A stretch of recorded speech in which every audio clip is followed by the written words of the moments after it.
crise sanitaire a permis de mettre en avant le caractère essentiel de la palette en général. Le secteur de la palette a plutôt bien traversé la crise avec environ 1,2 million de palettes EPAL fabriquées et 3 millions de palettes EPAL réparées en France, contre 96 millions de palettes fabriquées au niveau mondial et 25,6 millions de palettes réparées. La mise en place du Brexit oblige dorénavant l'utilisation de palettes traitées à la norme NIMP 15 pour tous les flux de marchandises entre le Royaume-Uni et l'Union européenne. La palette EPAL remplit l'obligation de traitement phytosanitaire depuis 2010 suite à l'adaptation de sa réglementation technique. Du coup, la palette EPAL peut être utilisée sans restriction pour les flux entre le Royaume-Uni et l'Union européenne.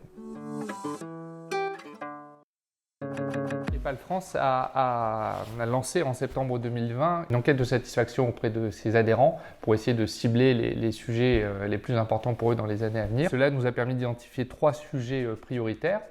Tout d'abord, le renforcement des actions de communication et de promotion de la palette EPAL pour accompagner nos licenciés dans la commercialisation du produit à travers les réseaux sociaux, la parution de notre rapport d'activité et la reprise des parutions du journal interne. Nous avons également accentué la lutte contre la contrefaçon avec la parution récente d'un des guides qui permet d'identifier une vraie palette EPAL d'une fausse palette EPAL et en ciblant les contrefacteurs appuyés par notre conseil juridique. Et enfin, nous travaillons au renforcement des partenariats avec le monde de la logistique et du transport. Nous travaillons actuellement sur différents sujets, les principaux étant l'échangeabilité entre la palette EPAL et la palette UIC. Nous travaillons également à la demande du marché sur une refonte de la classification qualité qui va paraître très prochainement.